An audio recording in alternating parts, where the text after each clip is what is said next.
Dylan Cox for secondsout.com here at the O2 Arena for the Froch Kessler press conference. Also on the undercard, George Groves versus Noe Gonzalez Alcoba. And I've got George Groves' trainer here, Adam Booth, with me. Adam, it's a tough fight. Not a lot of people know a lot about Alcoba, but he's a risky opponent. Yeah, just because people don't know about him doesn't mean he's not a good fighter. He has a really good record. He's only lost to two high-quality opponents. He can punch with both hands, and he's in shape, and he wants to fight. And it's the type of test that George needs. You know, in my mind's eye, this for me is a final eliminator for George, because this would be a semi-final type of opponent, and everyone knows that semi-finals are normally the hardest ones because there's so much at stake. If he wins this fight then, and he goes on to a world title fight, is he ready for the likes of Froch, Kessler, Ward, or is it going to be someone on that tier below, maybe like a Stevenson, although Stevenson's moving up around that sort of realm? You're not going to get me to answer that question because I can't allow myself to talk about anything other than Saturday night. How's George faring for this competition? We know he's been out there sparring Kessler. Did he learn a lot in those sessions, or was it just a couple of rounds that you can't take much from? Well, I hope, sparring is sparring. I hope he learns a lot from every session that he has, regardless of who he's sparring with or whether it's pad work. He's ready. He's ready for this challenge, and he's mentally, physically, emotionally, everything about him is ready for this fight.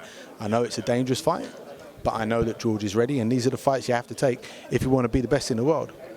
We know you're a great trainer, you've accomplished a lot, but we also know you're very good at the psychology behind boxing and the boxers. And this kind of fight is the kind of fight that a boxer can slip up on. I mean, we talked to David Price recently, and he thought he was in the best shape for his fight against Tony Thompson, but he said afterwards something quite profound. He was like, subconsciously, maybe I wasn't as switched on as I thought I was. How do you make sure that your fighter doesn't think they're ready for it, but actually deep down they're thinking one step ahead?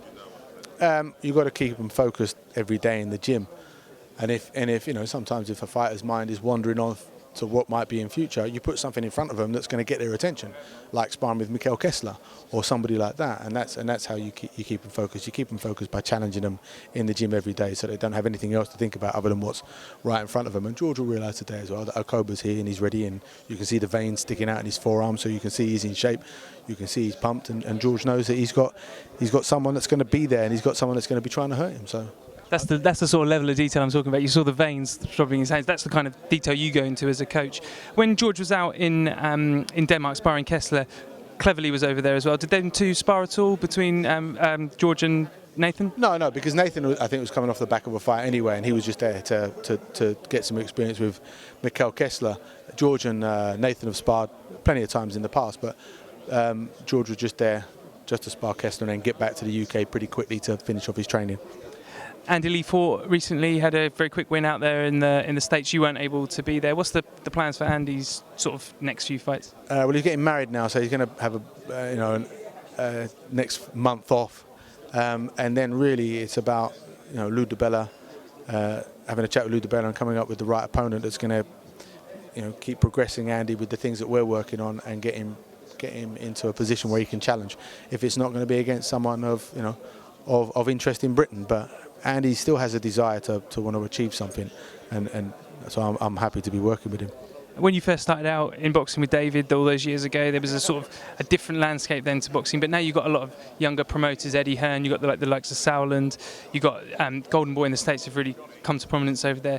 For you, it's obviously changed a lot, but you've built some good relationships with a number of different promoters in your time, and do you think actually boxing is going through a bit of a transitional period at the moment? It's quite an exciting time to be a manager and a promoter and a coach?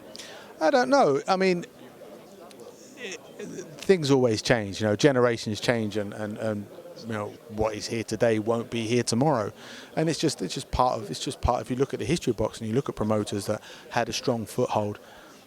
In the past, there might have only been a handful, but now there's more promoters with a foothold. There's more, interest in the sport, and the more promoters there are, the more TV is in the sport, then the more options that fighters have, so the more options that managers have, and that can only be healthy.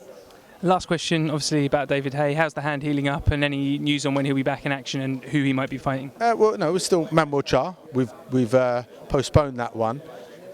David should be able to start punching in another 3 weeks, and then we'll just take it from there, see how it feels. We're in no rush to make a decision. Remember, as far as I was concerned, he was retired, so I feel like I'm in no rush to make any decisions. Brilliant. Thanks very much for your time, Adam. All the best. Cheers. Good to see you.